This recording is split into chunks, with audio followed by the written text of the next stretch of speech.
See, and that's what happens. Happy Wednesday. It's Wednesday. We're starting to get good at this, guys. We're starting to. It only took 50-something days. If anybody's asking for Jimmy, wave and say hello. Where is he? He's still kicking. He's still kicking. He's still there. Around. He is. Hi, Jimmy.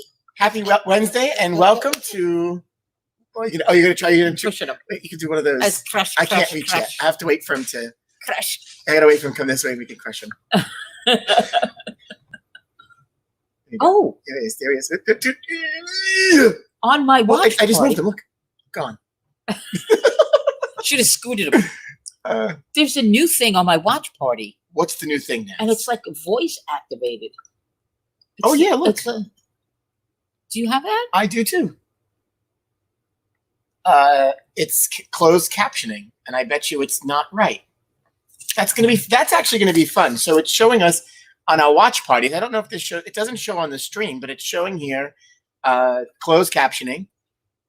Oh, maybe because we put the now we're muted. So when you mute it, it now comes up. That's a new feature. Oh, okay. Well, there it is. I want to go back and watch this muted to see how well the closed captioning did, especially with our New York accents. And it's already wrong, which is actually pretty funny. Okay. Anyway, well, welcome to Live from Rabs. Hi, everybody. From inside Rabs Country Lanes. Inside. Episode 46, day 51 of the quarantine. Welcome to the show. Yeah. Are we in a better mood today? I was in a good mood yesterday, too. I shouldn't say better mood. Are you sober today? I'm sober today. Yes, I am. Well, we hope you all had a great Cinco de Mayo. It was certainly adventurous for many people. And as adventurous as it could be, many people celebrated that wouldn't have celebrated, including us in the Wilkinson household. We don't do Cinco de Mayo just because I'm never home. Correct. So maybe they're doing Cinco de Mayo and you don't know it.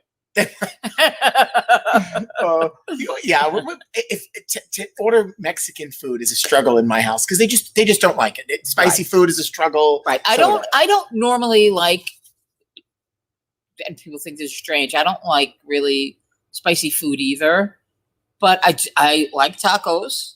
I don't mind rice. Well, because it's not spicy until you add spice to it. Right, and I can keep it as low key as I want. Yeah. So yes. Well, we made fajitas. I did skirt steaks on the barbecue, cut them up nice. We did shrimp, so we had an option: peppers and onions. Shrimp on the bobby. Shrimp on the bobby. Guacamole. I cheated. I didn't make guacamole. Yes. But you know that we got the guacamole from Costco. They were the individual things. They're the organic. I have that. I have that in my fridge at this very moment. Surprisingly, they were good. Oh, you know what? Also, today is Naz. What is today? Today is hump day.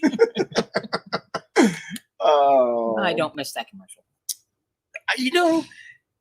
No, I like all those Geico commercials. Yeah, it was fun if you would just see it occasionally, but it was just then they killed it after time after time after time. It was I think my favorite one, very repetitive. Besides the pig. Oh, those are my favorite. Wheel, yes. The caveman in the airport. You know why? Because those, to me, those were visually funny, and they were sarcastic. So I kind of like that kind of humor. I like sarcastic humor. So, and it wasn't totally obvious. It was, I like that too. Yes. The caveman ones were funny. And the music worked, the elevator music. Yeah. Michael, you didn't really, I think Michael was, we have now moved into the way of Michael and Jimmy. The work zone. And we apologize. But so Sunday is Michael's birthday. So I think from now until then, we should be wishing Michael a happy birthday. Happy birthday, Michael Piero. Birthday, Michael. Early birthday. What's that? Friday. What's today? Oh, it's Friday. I'm sorry. I have no clue. His birthday is Friday. So, yeah, Friday. Somebody said, Kenny Day. Soto said, I saw a Smurf walking behind you carrying a large stick. Yes. His hair, did you re-dye it? No, that's greenish now. Yeah, it's starting to be green. So after quarantine, if he gets it dyed in between, you might see it. But we'll start taking bets on what color his hair is by the end of quarantine. We started the quarantine because he was blonde then, right when we started. Blue. Yeah. Oh, we started blue. Right. Yes. Anyway, well, welcome. Thanks for joining us today. Hey, so as you know, this is our 25th anniversary here at Country Lanes. For my family, this is anniversary number 40 or something for Jimmy. 41. 41 for Jimmy. And a few years less for me, right? I got here a few years after you were here. You were here in 75? No, we didn't open until 76. This place wasn't built until 78. Are you kidding me? Yeah, 78 was with 79 of April. So you were here in 79. September they opened. So I was probably You were here. still bowling in the junior league here. No, Jim. We are the same age, Jimmy. No, so I probably got here about 4 years after that. It was about 4 years after Jimmy. So we're just gonna keep celebrating. Yeah. We're gonna keep celebrating. So anyway, we've been sharing some old photos. The inspiration for today's photos actually just came up because I got an email alert. So from Google Alerts. Oh, you okay, Frank? I'm okay. Are you sober? /Google. You got the backslash. /Google Alerts. All right, Google Alerts.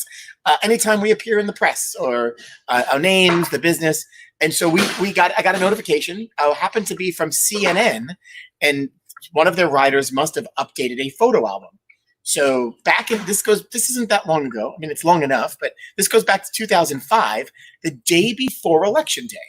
So it was a Monday night here at Rabs Country Lanes. I remember. And we had a special vividly visit from our mayor, the incumbent, who was running for re-election the second time, which could have been the final time until he changed the rules, but that's a different story. So this was Mayor Mike visiting Rabs, which many politicians do on their throughout the country. They visit bowling centers because they can meet a lot of people. And so this photo was from the Staten Island Advance, and this one appeared on CNN.com. The photo album was updated with a bunch of different photos, including some, of course, from his presidential bid. But check out that form. not bad for a short mayor. No, he did all right. I do remember this evening. I remember it was Monday night, and the ladies weren't really having this. They were not very welcoming to this. They don't like evening. things that interrupt the flow of how they do things. No, they're used to having Monday nights. It was their night. They were My going league, here. the ladies classic league was fine. The other ladies league. Why is it always next to us? It's it's one of Right. those things. I'm pretty sure Greta might have not been happy about that one either. That evening. She's in the shop. No, here No, she she's comes. right That's there. why I said it out loud. But anyway, he came to visit the day before Election Day, and of course, he had won the next day. And then you know the history there. But I thought those were pretty cool photos. If you haven't seen those before, They're probably updating things because now they're gonna start to pound them a little bit about the tracing program that is coming up with. And we're not going to discuss politics. We're just going to leave it there. Yeah. Listen, if anybody could put their money where their mouth is, I commend them. Yeah. And I commend them. And I think if they truly can do some help, go for it. And the Bill and Melinda Gates get a lot of flack. However, what many people don't know, through their foundation work, he is a Rotarian. And one of the things that they do with Rotary is fund the polio eradication. Yeah. So the End Polio Now campaign has went into existence to eradicate polio. And really, the campaign at this point is we're this close. And it's because of the work that Rotary International does, along with the Bill and Melinda Gates Foundation. Yes. And a lot of the work that they've done and the money that they've donated over the years has helped. And so there's a lot that we can learn just from polio vaccines. Yeah. And how it affects other vaccines and medicine in general. And I listen, I commend them for putting themselves out there because they could very quietly collect their paychecks and sit back on an island somewhere and just, not be involved and put themselves out into public view. But, every good deed, somebody normally has something negative to say. And because of that work, when the Ebola crisis happens, they used the same steps for eradication of Ebola that they did for polio, which was pretty cool. So not the same type of, we're not talking about the same type of situation, but I mean, they are out there, they're doing their thing, and I commend them. And there even are lots with things this we can learn. current situation, you know, he's involved with that too. I don't know what the after effects from yesterday are, but yeah, there could be a lot of those. Oh, stumbling. I'm not a big margarita drinker. Yeah, me neither. But I had my bottle of sangria. Bottle? I didn't have a bottle. I had it out. You didn't let me. Oh. It was out on my counter, and I did have a small half a glass. Went home. I made margaritas. I had a lot to do, so I had one. And then we moved to wine. Yeah. But then, of course, you know how the night ends. You have to finish with more tequila. Oh, well, you don't have to because I didn't. No, you have to. We had one of the 1921, the cream tequilas somebody had brought to our house. Oh, they're good. Marco, actually. It was a bottle that Marco had brought over. Cream tequila? From when they went to Mexico. Oh, my God. Yes. Delicious. Wasn't open. We were ready to crack check that out. It's like it's kind of like the Patron, but a little cream. Like a Bailey's, but it's right. It's good. I know what you're saying. Delicious. Sounds anyway, like something I would like. Tequila, fajitas. Now that's over, here we are, May 6th, day 51. What else is there to say? Well, we got a great show. We have a special guest with us today. It's Gianmarc, the editor of Bowlers Journal International, and you know, this New York theme, fellow New Yorker theme, is going to actually extend through the weekend and the beginning of next week. Yeah, and it just happens that way. So a lot of Brooklyn conversations are going to be happening, which is not a bad thing. And not bad. Joe Cal will be back, and it's going to happen now, and then it's going to continue to happen. But let's bring Gianmarc in. Gianmarc, how are you? Hi, Gianmarc. Hey, it's good to see you guys. How are you? We're doing all right. Well, we know you're not here in New York. Sadly not. Anymore. Yeah. Is it truly sadly not? Come on. Let's just say that Florida requires a sense of humor. It's like it's the second New York, right? Yeah. Tampa Bay, the Tampa Bay area can sometimes feel like the sixth borough. It's true. We have there's a great Italian sort of deli sandwich shop here called Mazzaro's, where I go there like on almost daily basis to get my fresh ball of mozzarella. You can't find that anywhere outside of Brooklyn, really, you know. And I hear a lot of New York accents in that place, and so it kind of makes me feel at home for a few minutes, which I appreciate. And you are now a Floridian because you're calling it mozzarella. Yeah, I know. Yeah. Earlier in this series, somebody from same conversation said the same exact thing about Tampa. I forgot who else is living down there that mentioned that as well. Pedro, I think, was near Tampa. No, he was. It was somebody in New York. Anyway, it doesn't really matter. But welcome, and hey, how are you holding up? How are things by you? We're good. Really grateful. You know, things certainly could have been worse for us. We're all well. My wife and I are about ready to claw out our eyeballs after a couple months of homeschooling our 6-year-old. However, that's been quite the experience, quite the challenge, and it gives us a new appreciation for what her kindergarten teacher was going through on a daily basis, which, as we now understand, was at times a brutal experience. So that's been quite the journey. A very new appreciation for our teachers. I think this would be a good time for teachers to enter a contract negotiation. Probably get whatever they want for. Yeah, you talk about leverage, right? Oh yeah. However, the teachers that are in watching us today, and you could probably attest to this, those contract negotiations don't always go so well. They don't. I mean, they have all the leverage right now. They have all of it. They have all the power. They certainly do. Hey, we had an opportunity to talk last week as you were interviewing proprietors. Yeah. This situation is called many different things. But Naz, what do we call this situation here in New York? The shit that's going on right now. That's exactly what's happening. So, you're working on. This can't be an easy time for print media, which we have a weekly check-in with our food editor from our local paper, and it's something that we talk about constantly. So from your perspective, what's going on at Bowler's Journal. We did receive this month's copy, and in your note, you guys specifically talk about how it's light because of advertising and content. So what's going on?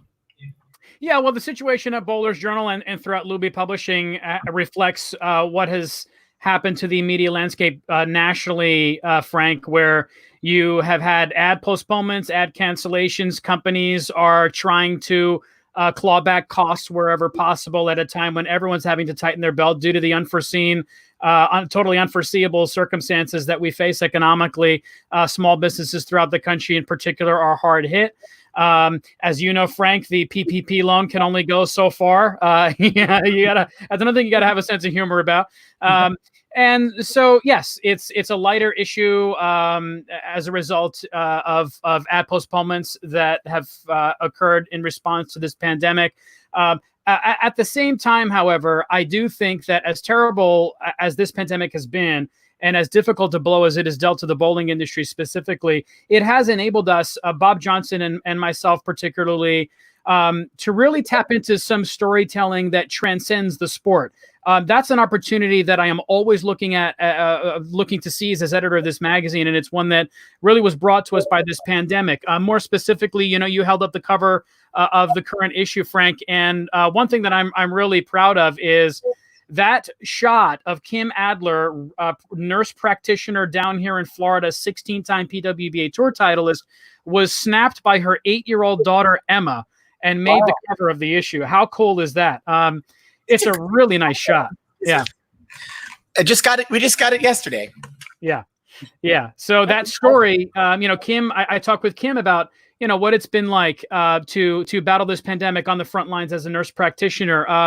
Erin McCarthy, also, as you know, is a registered nurse in the Omaha area, another PWBA champion. Brenda Mack, PWBA champion, wife of Storm Ball rep Tim Mack, former collegiate standout. She's a registered nurse in Indianapolis. And all of them gave us, at times, some pretty stark and at times kind of shocking sort of reality checks as to what nurses and doctors are facing throughout the country, even now with this pandemic. And that's the kind of storytelling that I'm proud to present to our readers. It's an opportunity that was enabled by this pandemic, again, terrible as it has been. And I really appreciate the three of them in particular coming forward and giving us a glimpse of what it's like to be in their shoes at a time of as I mentioned, an unforeseeable medical crisis that their jobs put them in position to battle in a very direct way. Yeah, and it's a great because it's an at-home perspective. These are fellow bowlers; they're people in our industry, so it's nice to see those stories. And Erin specifically, when bowling out on tour and competing, this is something that she's battled and talked about her career as a nurse and moving forward and trying to balance. Hey, am I going to go out and bowl all the time, or am I going to truly focus on? And she's been focused. And I have the story. I read the story, and it's great, and it's nice to see, to hear these stories. At the same time, it's troubling because of what we're going through. All that shit going on around us. Yeah, no doubt. And look, that's the sort of uncomfortable boundary that we've had to negotiate here at Bowler's Journal. There isn't necessarily a lot about the kind of reporting we're doing right now that's uplifting. Look, this is a difficult situation. No one can confidently say that they know what the outcome is going to be for this industry or any other. But I can say that one prevailing notion I've encountered as you mentioned, Frank, interviewed a lot of proprietors at this point, is a sense that people are going to be cooped up in their houses for so long that when they do have the opportunity safely to come back into the bowling center, they're going to want to seize that opportunity. Kevin Krause, I love the way he put it in a different story in this issue. He was reminding us that bowling really is the original social network.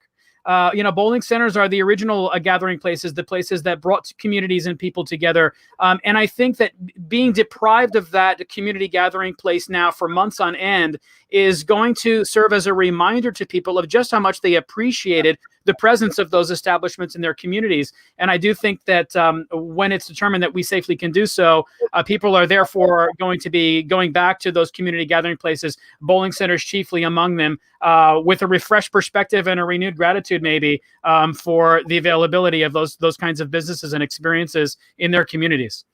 You know, now that you say that, when we knew this was coming and we knew what we had to do, Frankie and I talked about, well, what are we going to do? Yeah. Because it's not only important to the community, having the community here is important to us too. Absolutely. Like just being connected to people. And the fact that we're really popular, I would think, in our community and beyond is kind of a testament to that people are still looking to connect. Yeah. Through, through their friendships and, people that they know here. Absolutely. Look, and I remember that going back to my childhood, I remember the days in the late 80s, early 90s when my father in the summer would drop me off at Lemark Lanes in Bay Ridge, Brooklyn for the whole day and just head off to his job. And I would be taken care of. People knew me by my first name. It was like I had my second parents in the bowling center. I was there all day long. I loved every minute of it. I'll never forget those times. That's the kind of welcoming environment that people encounter in bowling centers. Melody Lanes and Maple Lanes were two other places that I frequented back then. I certainly bowled at Rabs when I was a junior bowler in the area. So yeah, every one of those places for me serves its host of cherished memories from my time being born and raised in Brooklyn, for sure. So, all right. So born and raised in Brooklyn. How do you find yourself down in Tampa, Florida, which I know there were different places in between. So what was the hey, get up and get out of here? I made the brilliant financial decision of getting a master's degree in the very practical subject matter of creative writing, Frank. And once I was done with that in New York City, I ended up basically, fleeing New York. This was only a couple years after the 9/11 attacks. So as you remember, I'm sure, Frank, the economy still was lumbering back to life in the New York City area at that time. So my family had gradually been migrating to Florida. My sister was already here. My father had come down here. And it felt like sort of a safe launching pad for my, whatever my professional career was going to be. I ended up down here working first at a library, then at a bookstore, and then getting into teaching for a while. I taught at the University of South Florida. I taught at the University of Tampa. I taught at the College of Central Florida, teaching creative writing, teaching English, freshman composition, American literature, stuff like that.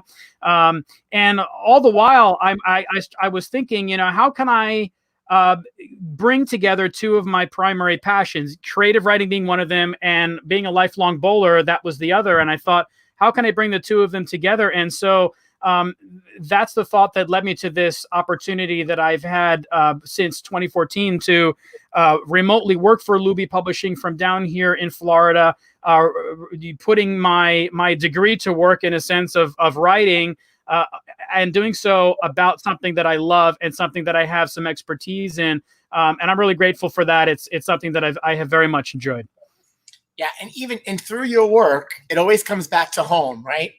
And over the years, you've written a lot of great pieces, and you spend a lot of time. You're a little bit of a historian too, right? So what's the driver? Hey, I want to dive into these stories and learn more because there's diverse stories that you've written. From talk about action bowling here in New York City to just this article here about about the climate that we're living in. Yeah, you always bring it home, which I think is pretty cool. Mm-hmm. Yeah, thank you for saying that, Frank. I always look for the human angle. I look for the transcendent angle. Where's the opportunity for me to transcend the sport while also still producing a story that is in one way or another anchored to bowling? Again, this pandemic has provided that opportunity for us as storytellers here at Luby. Johnny Petraglia comes to mind. A few years ago, I got to write a story about Johnny's experience in Vietnam during the Tet Offensive in the late 60s. That took him away from the tour for a couple of years. I am profoundly grateful for his willingness to open up to me about those experiences, as I am much more recently with the three nurses that opened up about their experiences being on the front lines of this pandemic. That's always top of mind for me, Frank. Where's the human angle? Where is a way into the story that is going to matter not just to bowlers, but even potentially to people outside our sport? Because there is, again, like a kind of transcendent human angle to it that is of universal appeal. You don't have to be a bowler for the story to matter to you. That's what I'm always looking for with every story that I write for Bowlers Journal. So your book, Pin Action, very interestingly, chronicles some interesting stories about the history of action bowling. Yeah. So is that something that you witnessed being in the bowling center, or did you hear about it and then go back and research it?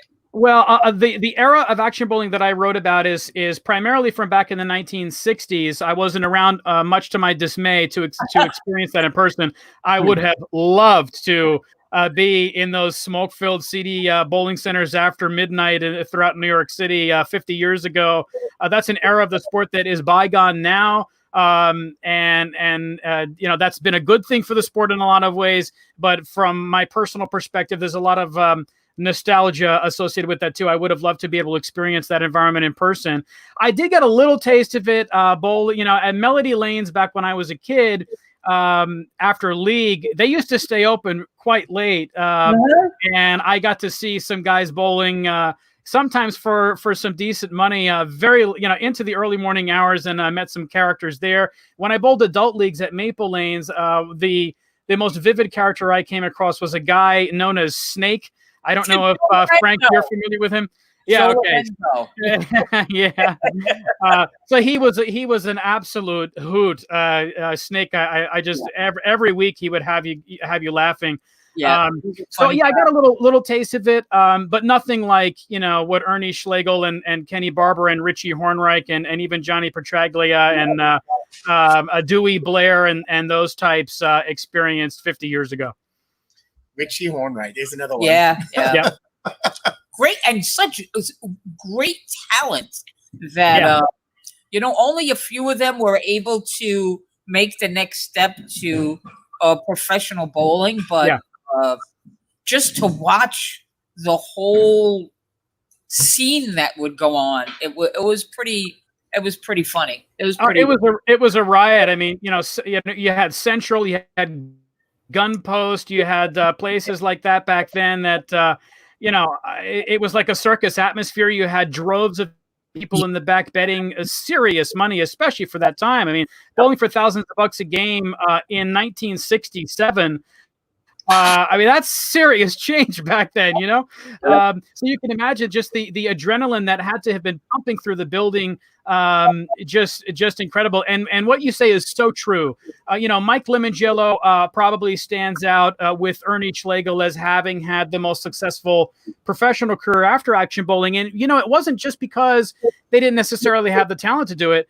No one will ever convince me that Richie Hornreich didn't have the talent to win double-digit titles on the PBA tour. Absolutely. The problem was it just wasn't.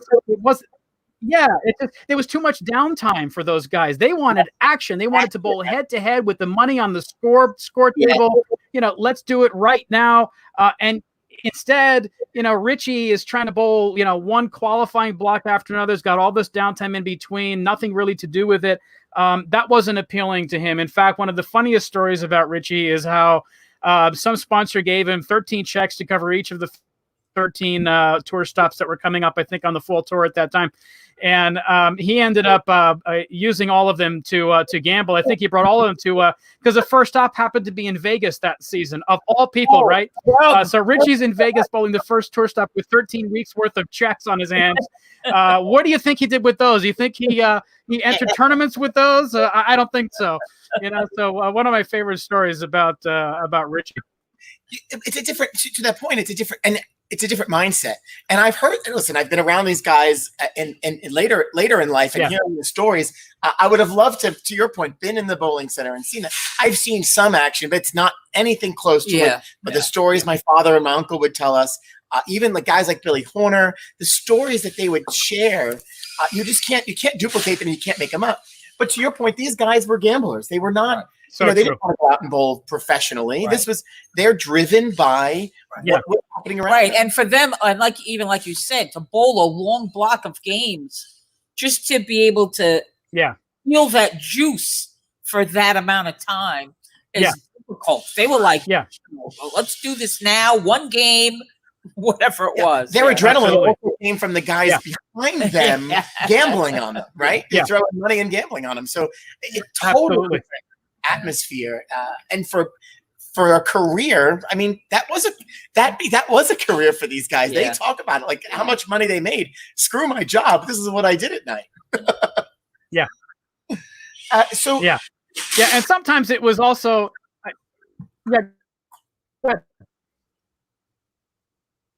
Oh, you broke up there. Give us that What's again, that, Frank?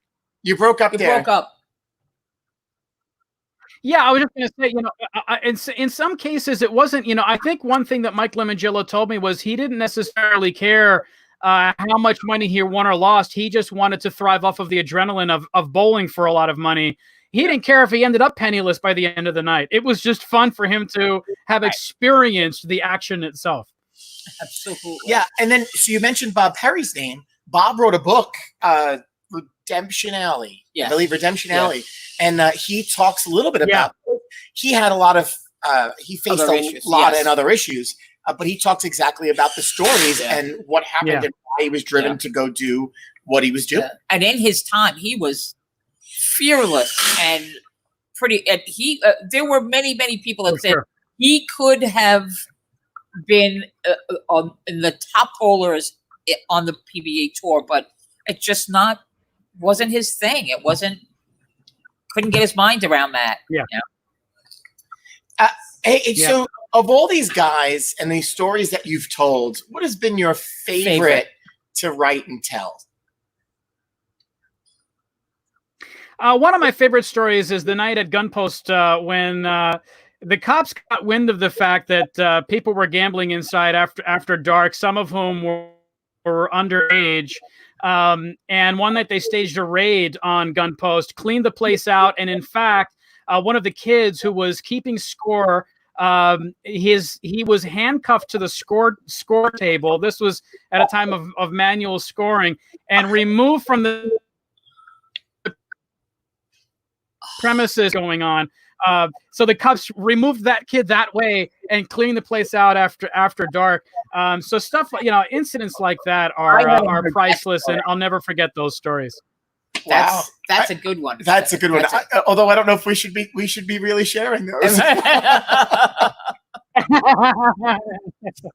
And the characters. So, and each one of these guys had just their character in themselves.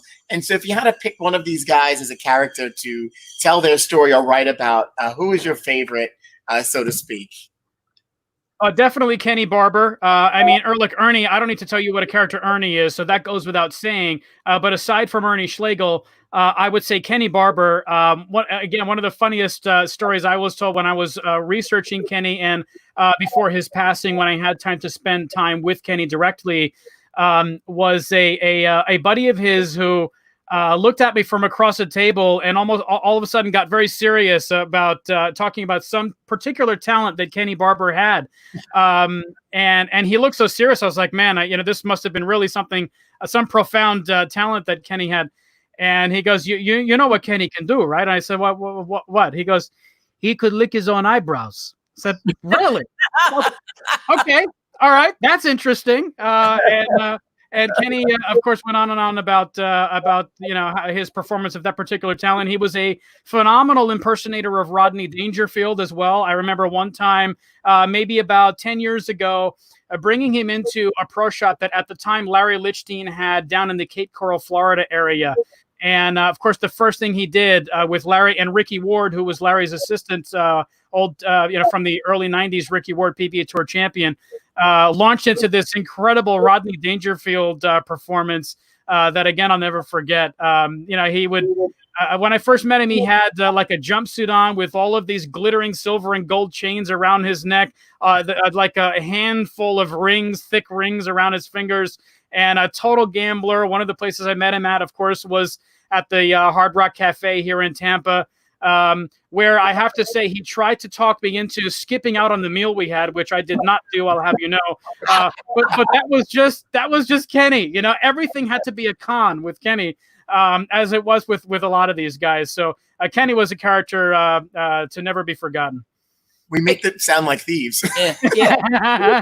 What I thought was kind of paradoxical about them was that as much as they were, a lot of these guys were gentlemen.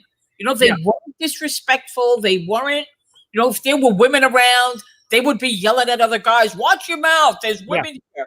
So it was kind of a strange and Snake, you mentioned Snake, funny guy. Very funny. Snake was hilarious.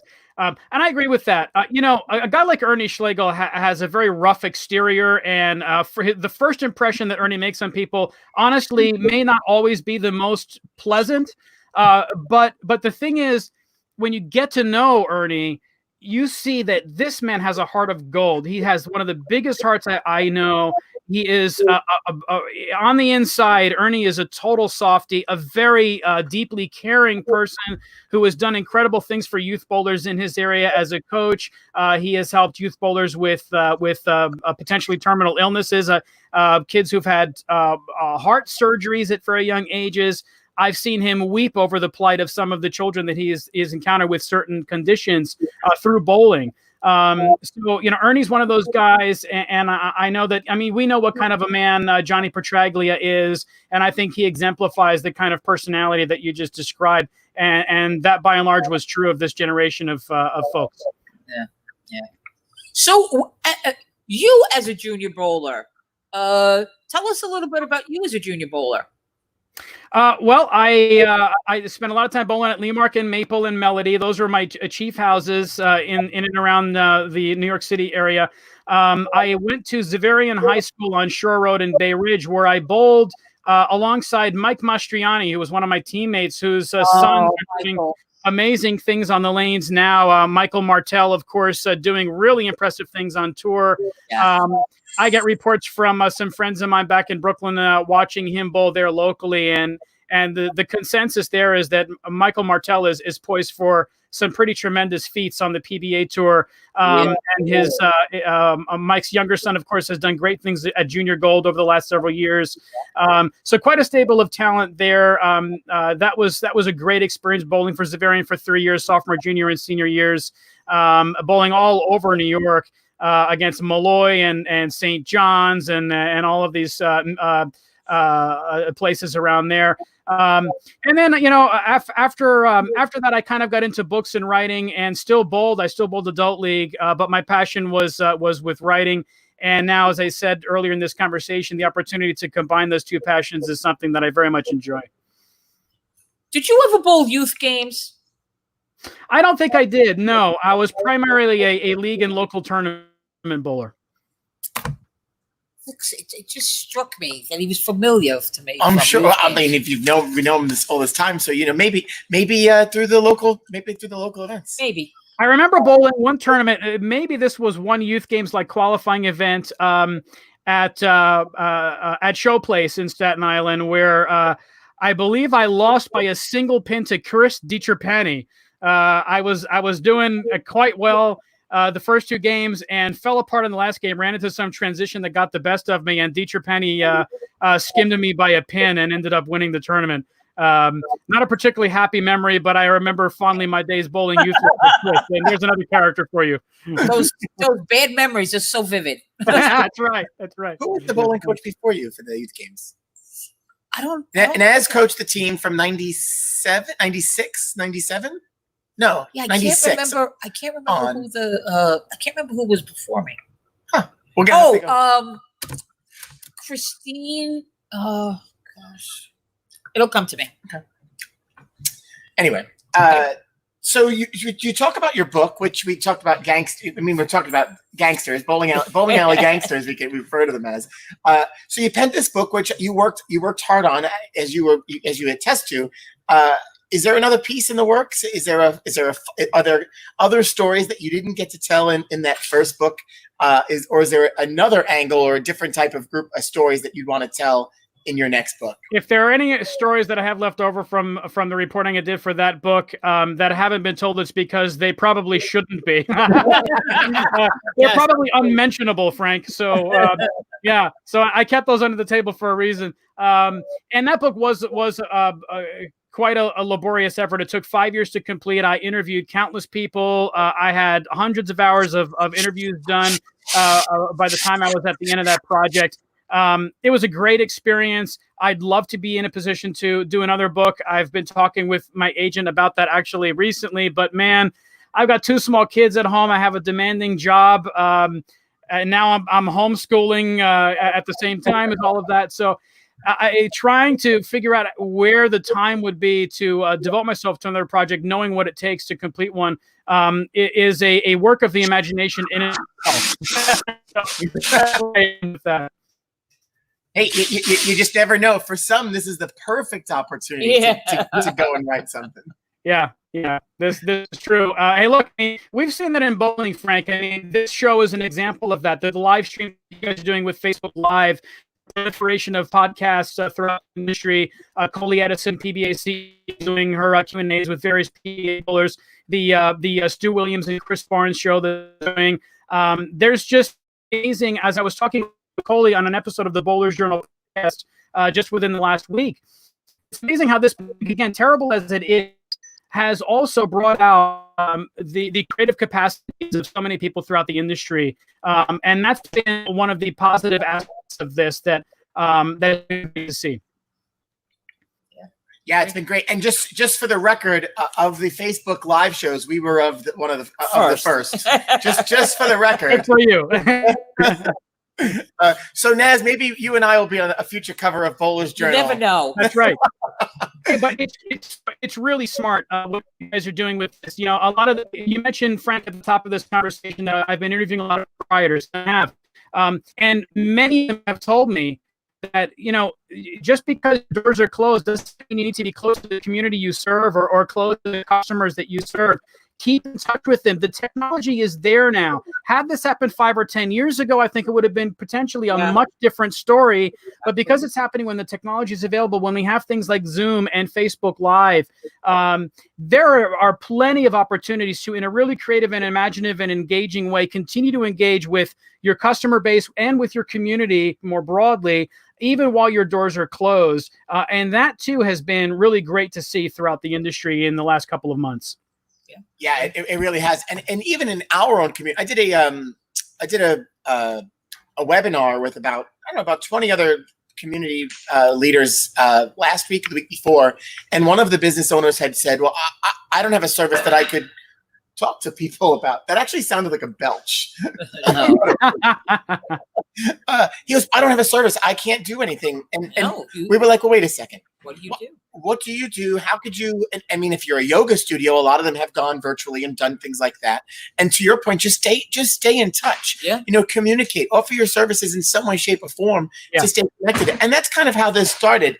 Really, for Naz and I to stay connected with our customers, we thought this would be a half-hour thing and call it a day. It turned into an hour, and the last week we've just been talking for an hour and 20 minutes. Yeah, and the reception has been great, and being able to bring folks in like you and the professional bowlers and other people from our community has given people that outlet to ask questions that they might have not had the opportunity to, but just to provide some different content. And that's really what we were just driving to have some fun and connect with bowling in a different way. Yeah. So I appreciate the sentiment there. That's we're having fun doing it too. Yeah, and I have to say, you know, there are a lot of born communicators in our industry, a lot of really interesting characters, people who are not afraid to speak up. And in and around the New York City area, that's especially true. You know, going back to my youth league days, I was bowling alongside guys like Peter Radioli and Noel Vega, who, you know, are vocal people. They're not afraid to mix it up with folks.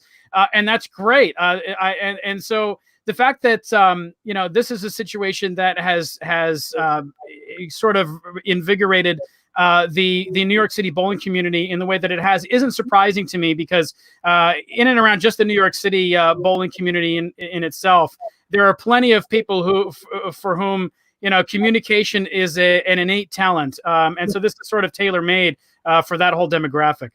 Yeah, and Pete bowls with us on Tuesday nights. He's another good guy. He's a terrific bowler. My gosh, that soft touch he has as a lefty always was a thing I marveled at as a youth bowler up there.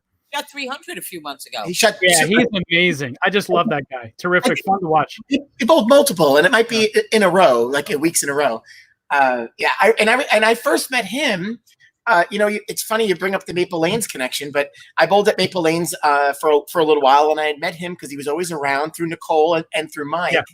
And he's just a super guy, and him and his little posse, John and them, from travel every Tuesday night to come bowl from Brooklyn, which has been great. Yeah.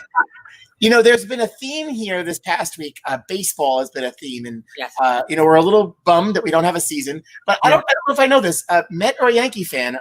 I'm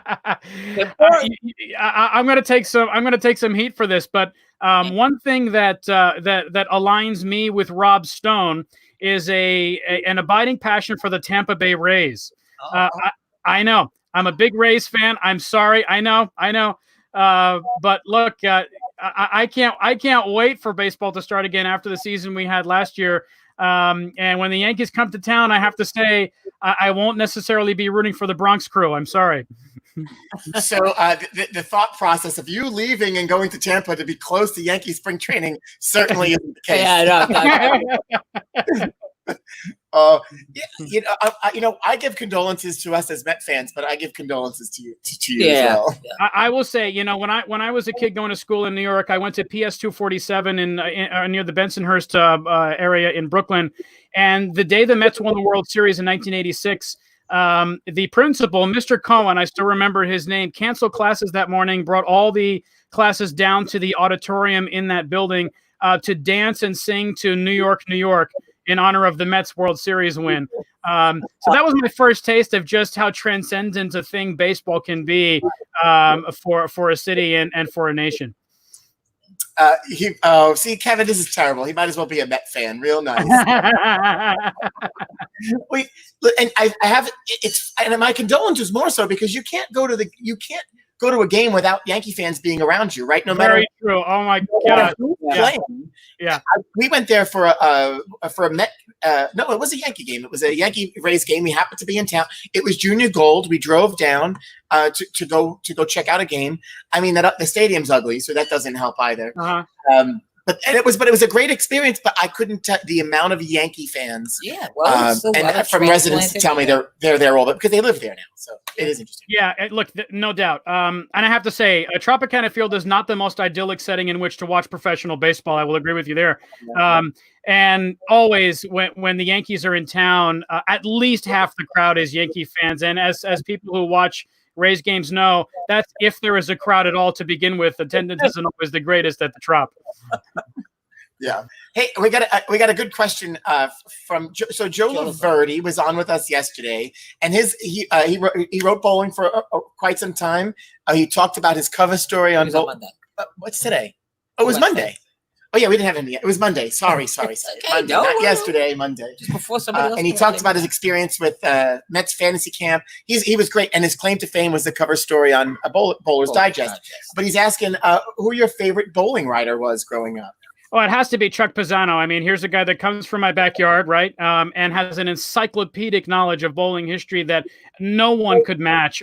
Maybe Dick Evans, when he was around, could rival it, but Pisano was the best man. New York City guy and a bowling history knowledge rivaled by no one. Yeah, just sitting and having conversations with Chuck. The information that would come out, and you could pull out so much. Chuck, slow down. And even in his older age, the same thing. So true. So right to the end, Frank. I had conversations with him, in a couple years before his death, and he was still had so much energy, passion, and knowledge for the sport. It was a thing to marvel at for sure. Yeah, he was a special guy. A friend of my dad's too. He is certainly missed. This has been fun, and we appreciate you dropping in and talking with us. My pleasure. It was great. What does the business landscape is changing rapidly, right? And so, Yeah. what do you see? What do you guys see at Luby Publishing for the future of Bowler's Journal and the pieces that you do publish? Look, we're going to fight the good fight here, as is everyone in this industry. There are, a lot of stories in the current issue, and will be again in the next, showing examples of ways in which bowling has rebounded from equally unprecedented crises. The Spanish flu in 1918 killed 50 million people worldwide, 675,000 people here in the United States alone 100 years ago, when the population wasn't anywhere near approximate to what it is today. So that was a sizable proportion of the population in this country 100 years ago. Bowling bounced back from that. It reeled from that blow, and it came back.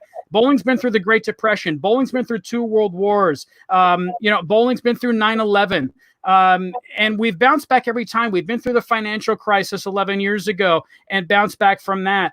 And each time I think we probably caught ourselves saying, well, this is unprecedented. Well, so is this. So were so many of those crises that we've been through. And not once historically has that yet meant that the bowling industry has been crushed. I expect that the same is going to be true this time. History is a guide that is an uplifting and inspiring one, even in a dark moment like this for the bowling industry. One way or another, we're going to bounce back. We're going to look different. The industry probably is going to contract a little further. Not necessarily every bowling center that was open before this is going to be open after this. But bowling in one way or another is going to survive this. That's been the consensus through many interviews that I've done on this topic in the last month or so. And I think that it's true. Yeah, I couldn't agree more. And even more on the print publication side, I think it's more prevalent today than it was before. Yeah. Certainly, and you have done a good job. You've been doing a podcast for quite some time, and you ramp it up here and there, and these are things that make this more relevant. And so the more we can keep in front of our bowlers and consumers, the better we are moving forward. So sure. Yeah. And Frank, look, maybe I'm biased, but I think the industry needs publications like Bowler's Journal now more than ever. I think there's a lot of information in our magazine now that gives people some clarity as to what to expect going forward in a time when there is so much that is unexpected that we're having to deal with. So I hope we're able to continue serving the bowling industry in that way in the months ahead as we all steer our way through the uncertainty of this together. Awesome. Well, thank you so much, Gianmarc, for being on with us today. Thank you. And continuing with the Brooklyn theme, John Laspina is going to join us on Friday. So we're going to talk more Brooklyn bowling, the Bowlers to Veterans link. Joe Cal, who's from Brooklyn, joins us on Saturday. It's just never going to end here. And he's gone. Well, thank you, Gianmarc, and keep up the good work. And we'll see him soon. Yeah, that's great. If you don't get Bowler's Journal in the mail, you certainly could subscribe. We do get copies here at the Bowling Center to share. And, he makes a great point. There are always stories to be told. And it's the human interest stories on the pros, what's happening to PBA Tour, our business.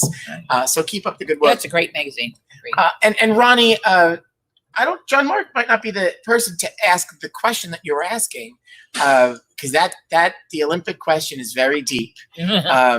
Gianmarc's been around writing and from probably a different perspective, and have been on the staff at USBC at one time. But we could spend hours talking about why bowling can't get into the Olympics. And it's not necessarily that we can't, it's just a lot of politics involved. Lots of politics involved. But we might save that for another conversation. It did come up a little bit when we had Chad on the show. Yeah. But it's a good conversation. We should have been in the Olympics for 2020. One could argue that they chose these other sports over ours. And in the new rules, Tokyo, the host city, had an opportunity to bring in new sports. Right. And of course, a country and a city going to work together to bring in sports that they're going to medal in. Of course. So did they pick sport climbing and surfing over bowling because they felt that they get stronger in those sports. They're athletes? Because we talked about this with Tanya Romapur. In Asia, their athletes are held at very high esteem. Yeah. Yeah, and so I wonder that certainly played a role in that. Gianmarc apologizes. His laptop just bummed out on him, but Thank you, Gianmarc, for tuning in. We really appreciate you having you on with us. I'd be remiss. My friend Melissa McDaniel was watching. I don't know if you're still watching, but today is her birthday, and happy birthday, Melissa. Oh, happy birthday, Melissa. The future president of USBC. Oh, Presidente. USBC had announced the board held an election, and she was going to be following the current president, Carl Kulik. So congratulations. Good luck to you. Happy birthday. Good luck. And I'll talk to you later. So, yes, a meme of the day. Come on, I got to share the meme of the day. All right, do it. The one I have for tomorrow, I have one for tomorrow that I've had now for a week. Oh, but it must have to works do for with tomorrow. food? Okay. Yeah, it's a food thing. Okay. I was so excited and I forgot it. I'm not singing it. Mike wants me to sing happy birthday. I'm not singing it here, but happy birthday. Was that Mike Hannington? Mike Hannington wants me to sing. You could sing. Go ahead, keep singing. The meme of the day. Sometimes it's not the game that makes you emotional. It's that same 10 pin. That lane actually looks slanted, doesn't it? Yeah, I don't know what's happening. I don't know if it's the... No, because even that... It's the photo. I should have... Piero, come here. A professional... Hurry up. And we need a professional opinion. I don't know. It's something. It's the way that the photo was... It's the way the photo was taken. It doesn't look right. Come on. Move a little faster. Does that look crooked to you? There's a lot happening here. And that's not the sweep. Or is it the perspective of the picture? What's the lane? I think it's both. See, I'm not the The only one lane that looks saw like that. at an angle. I don't want to bowl there. Wherever this is, it's not here. Maybe it was Jim? done purposely. Maybe it Well, was we'll done show Jim. You got to show Jimmy that one. We'll show Jim. Something. But anyway, and I mean, and when he makes his way down here. No, and no, it's a No, little you bit more gotta than a look at lens. However, these days it's not that the 10 pin, that damn 10 pin. It's the fact that it didn't come in first place. Yes, That makes us emotional. Yes, it is. But that is not lane 14. And if you knew anything about lane 14, the problem was up in the front, not the back. Not in the back. Oh my God. It's not here. It's certainly not here. Here he comes. So we're gonna have to show it again. Wait, I don't know. We don't know. It's a meme. It was a meme that was out in the silly space. And now Jimmy, the professional, is going to come up and look at this again. Jim, I think we think it's a little bit more than just the camera angle. Oh yeah, look at the. And see, it's not me. Okay, picture. thank you. That It or- might have been a setup. If the camera is crooked, it would do that. No, Jim. I can't believe. What lane is that? What? We don't know. I have no clue. They might have been maybe pulling the deck out or something. Maybe they took There's the a pin picture there. while it was Yeah, like there's a that. pin there. Maybe they did it on purpose, Jim. Maybe. Things we have to put up with you. All right, thank you. See, we get ourselves in trouble when we ask for Yeah. opinions sometimes. See, you can't ask for too many opinions. And that is the theme of the day. But the theme of the day, it's the theme of the week. Yes. Anyway, we have a great week coming up. We really do. Today is Wednesday. Tomorrow is Thursday. And tomorrow's Food Thursday. So our weekly check-in with Pamela Silvestri, who I spoke to her yesterday and today, and she loves coming on our show. And We she love always says having that. her. We love And we do love having when her. Pam comes. I listen to her almost every morning to Me get too. the update. Yep. Sometimes I miss it and I got to go We back. catch it afterwards. Yep. She talked yesterday was Cinco de Mayo and all these restaurants. And I'm just saying best wishes to our friends at Sophia's Taqueria. They got hammered. They got themselves a little beat up last night. They maybe overextended themselves a little bit. But I know that you guys will rebound and do what you can. Yeah. But we'll talk about that. We'll talk about the restaurant scene. We've got a few special guests tomorrow, including, and we're talking food. We're talking food Food only. with our Assemblywoman, Nicole Maliotakis, and AM 70 radio host, Frank Morano. Both foodies, and Pam thought would be a great addition to our show, so they'll be on for a little bit tomorrow. Wonderful. We'll talk more food, because you guys know that we like to talk food. And we had, honestly, we have talked food. You're right. We talk food every day. We talk food every day. Again, it goes back to, what are we doing What right are we now? doing right now? We're eating, drinking. And I don't know if I've talked about this, but everybody keeps talking about the quarantine, like gaining weight in quarantine. Right. I'm sorry. I think it's going to be worse after quarantine, because after quarantine, You can everybody's go- going to want to go out. You're going to go out to your restaurants. You're going to be I think you're going to be more gluttonous because you haven't had something in a while. You know what? I can't think of anything that I haven't had that I haven't been able to have as a takeout. I want to sit at a bar and have a conversation with other people other than That's us. different. That's not eating. And while That's you're not doing that, you're eating. drinking and you're eating. That's different. Anyway, We're having duck tonight. Whoa, fancy in the Rourke household. it's not one of the ducks you had from your yard, is They it? didn't have ducks. They had chickens. Hens. Oh, okay. Somebody had ducks. They didn't have ducks. Wait, are those the ducks that did you pull them from Fresh Kills? Are they local ducks? Somebody I love posted duck. that they had ducks and that John they Rowan. needed a bigger bin. John Rowan. But who was he talking? Oh, it was John. My friend Okay. Dana Sorry, it's John had a Rowan. duck for a little while. She was took one home. I mean, the duck was went from this to this in Yeah, they get their ducks. They grow. weeks. They grow. Within weeks. And Friday, Friday, we mentioned we have our good John friend Laspina. Uncle John, John Laspina. Excuse me. Be nice to chat with John. Yeah. See Some- how he's coping and what he's doing, and if Yeah. he's. I'm sure. Is he in Florida? I believe he is here. He's here in. Okay. I believe he's here in New York. I believe. I could be completely wrong. We'll find out when he's with us Friday. But we'll talk a little bit about his role as the chairman of the Bowlers to Veterans Link. Yep. And the work that they do for our veterans. Which is wonderful. We'll talk a little bit about Brooklyn Bowling, like we did with Gianmarc, because Yeah. famed proprietor of the Maple Lanes and Gil Hodges Lanes. Now he's got centers in Long Island and in Florida. So, and then Saturday, Joe Cal comes back to the studio. Love when Joe is here. It's Pro Bowler Saturday with Timmy Mack. who now has been mentioned several times on our Yes. show. Yes. PBA and world champion Timmy Mack. Timmy. Timmy.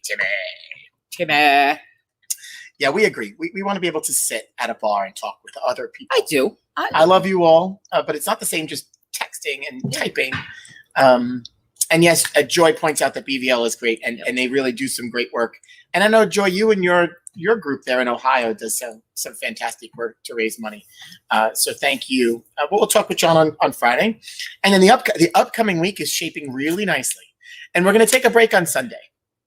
We are going to take a break on We're taking a break on Sunday so we can celebrate our moms. All the For those moms. that can celebrate their moms. All you mothers. You mothers. All you mothers. Celebrate all you mothers. And then again, we'll be continuing to do this again. Monday's a big day for me. Monday.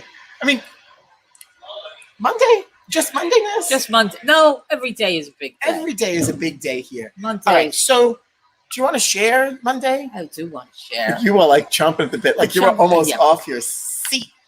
So this week we had some great We guests. have great guests every and day. great guests lined up. Oh, But we're going to kick off the week with another really special guest. Who's our special guest on Monday, Naz? our special guest on Monday is the former Met and former part of the SNY. Wait, it always comes back to to food and the Mets.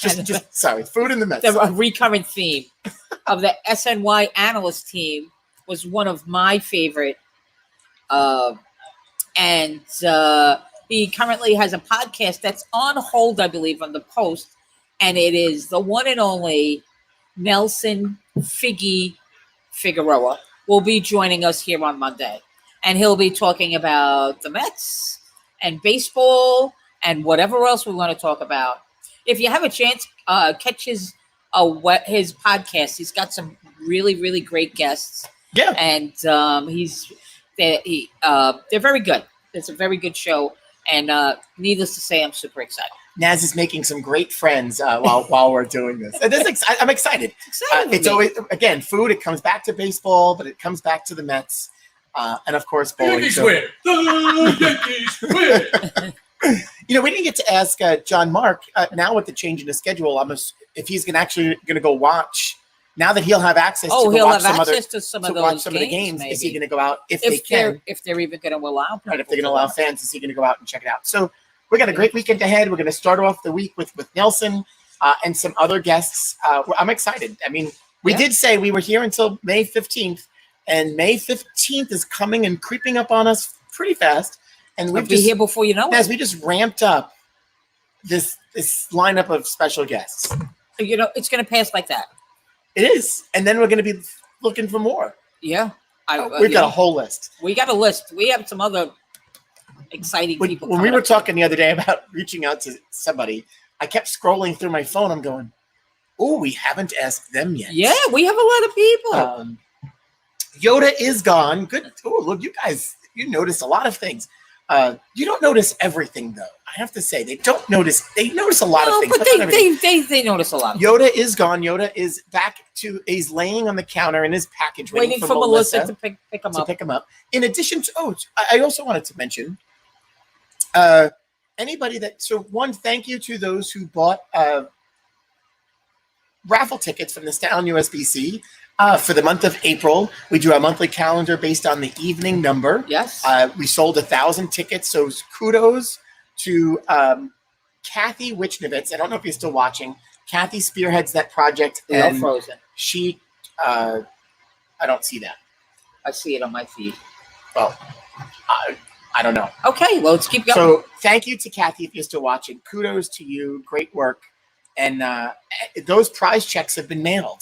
I know I have a couple here to deliver. I think you have an envelope coming too. I think I have one for Lori and Nazareth. Check that out. Well, there you go. Yeah. So congratulations and thank you for supporting the Stallion USBC's efforts there. That goes a long way to help our youth bowlers and the programs that we offer. So yeah. Michelle might have to reset. Kevin says we're still going. So great. Well, let's keep going. And Aaron mentioned Norm Duke too. Norm Duke was already on our show. So go back to, I don't know what episode number was, but she's excited.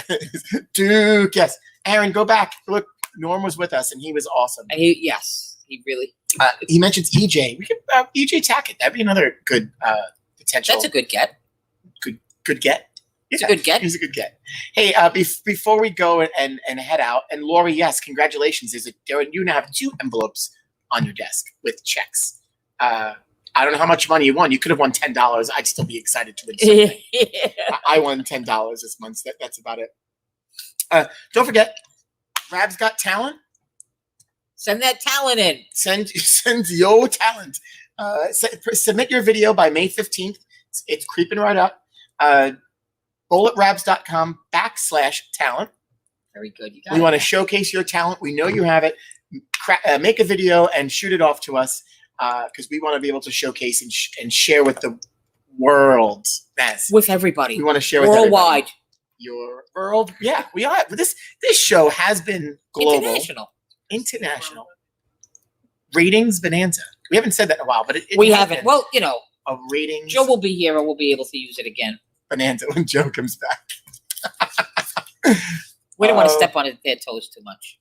I miss Joe Bruno. I just want to put that out there. We miss Joe Bruno. Yes. Joe Bruno, we know you watch at some point during the day.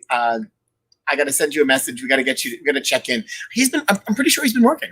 The last time he was with us, he was working. He was in the truck. He was in the truck talking. Maybe we can have him. Maybe we'll see. Maybe he can pop in on Monday when Nelson Figueroa is here.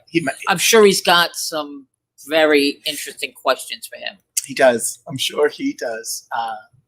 Man, I just can't believe this. No baseball. There's nothing. There's Netflix. Pretty much it. Yeah, that's right.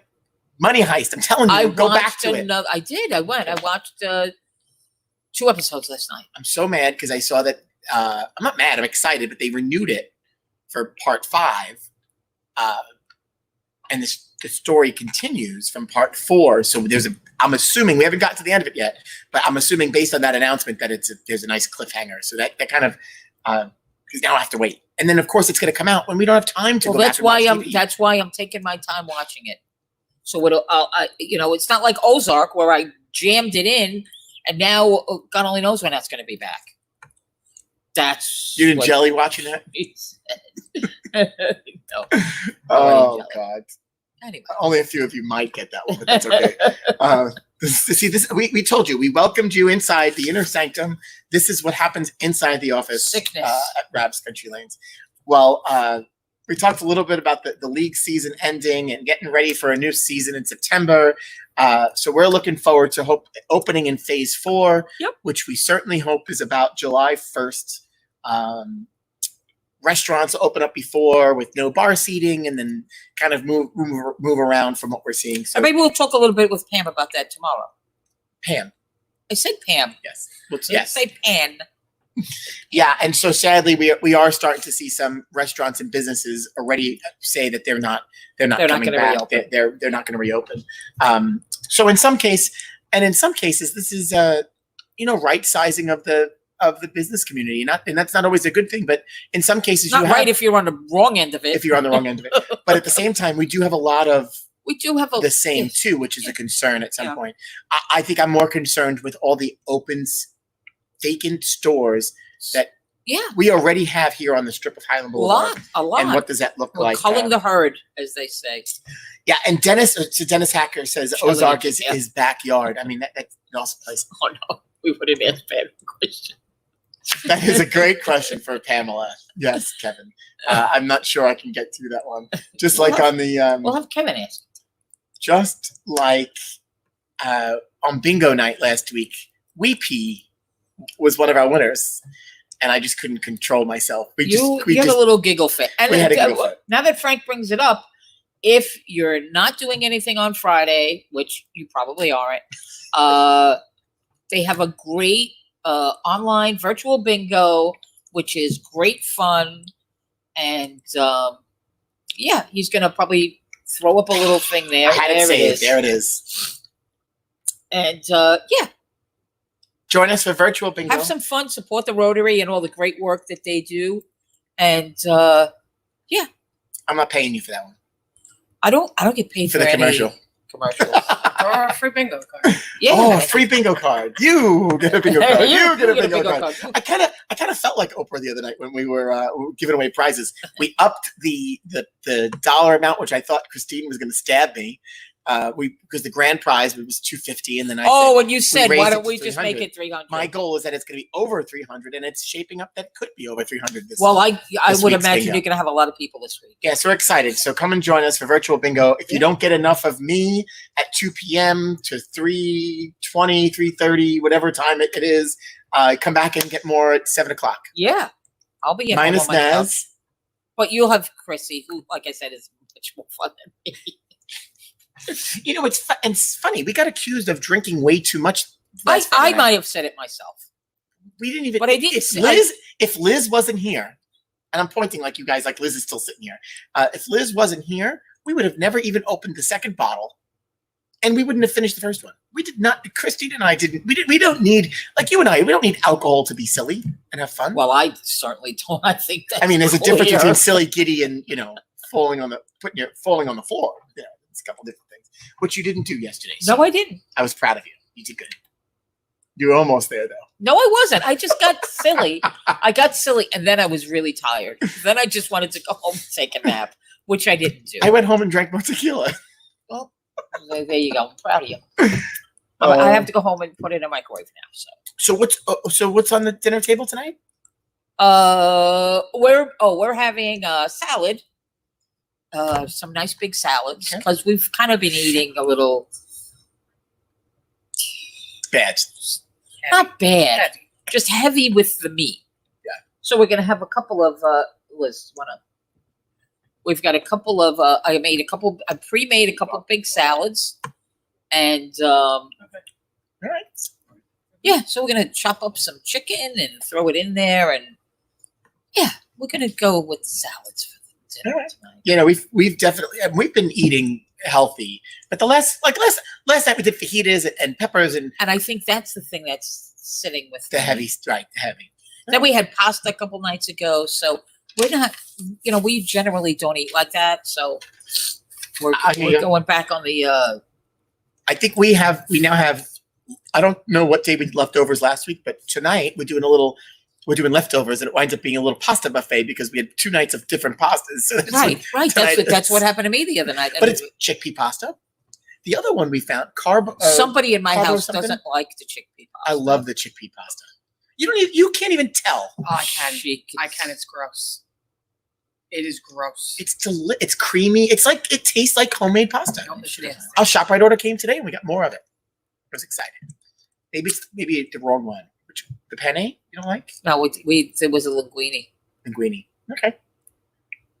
All right. I think I like it. We like it, so I'm not judging. You not like it. It's fine. You're picky. It's fine. I'm not picky. I just don't like that. She's just right. She just when I make that, she just won't eat it. But so anyway, yes. So we've been a little heavy on the other kind of food. So we're gonna have some nice big salads tonight. Have at it. And the Rourkes are having duck. I can't wait to see. They are pictures having of duck. the duck. Make sure that skin is crispy. Oh, that is. You know what? There are a couple meals that I'm looking forward to. So the sushi place opened up yesterday. I know, I'm going to order sushi this week. Sushi. There's a place in Manhattan that we like to go to for Peking duck specifically. Decoy. I would like to go there. We have to Peking go. duck. It's just a restaurant. Decoy. It's on Hudson. And Red Farm, and they're known for it's all organic and fresh made. I did look that up. We were going to go. They do dumplings, but they're known for their Peking. I'm telling you, it's one of the best Peking ducks you'll have. You have to order it in advance. They only make, I think, the number is like 39 or 49 or something like that. Right. That they have available each day. I guess they take one. They had 40, but somebody takes one. And then they only have 39 right. I don't know. It's probably more of an 8 because the Chinese like the 8s. The 8s are lucky number. So it could be. I don't know the number, but it's something like that. It's not more than 50, and one available. You can get one, or based on your reservation. How many people you have? Right. And they do this whole thing. It's a set price. The duck, couple of appetizers, rice, but the food. I'm looking forward to going to have that. See, now you got me wanting duck, and a jam sandwich, a peanut butter and jam sandwich. Oh, anyway, well, that was fun. It was. So we're looking forward to the next few days. We gave you our lineup. So tune in tomorrow for Food Thursday with Pamela Silvestri. Yeah. Some great guests after that. And we look forward to seeing you then. We're here until further notice. UFN. 2 p.m. Like and share. Continue to like and share our content. If you don't already like our page, like our page. Tell your friends. Tell your friends. Hold up signs outside your house. Yes, exactly. And subscribe so you get that little notification. Don't follow the page, like the page. That looks like that's Rob the Exterminator. We see you, Rob. We'll have to let him in. He's not watching. He was watching before. So, as we keep it real here. If we got any more real, I can't even imagine what it would be like. Thanks for watching. We'll see you tomorrow. Okay, that was awesome.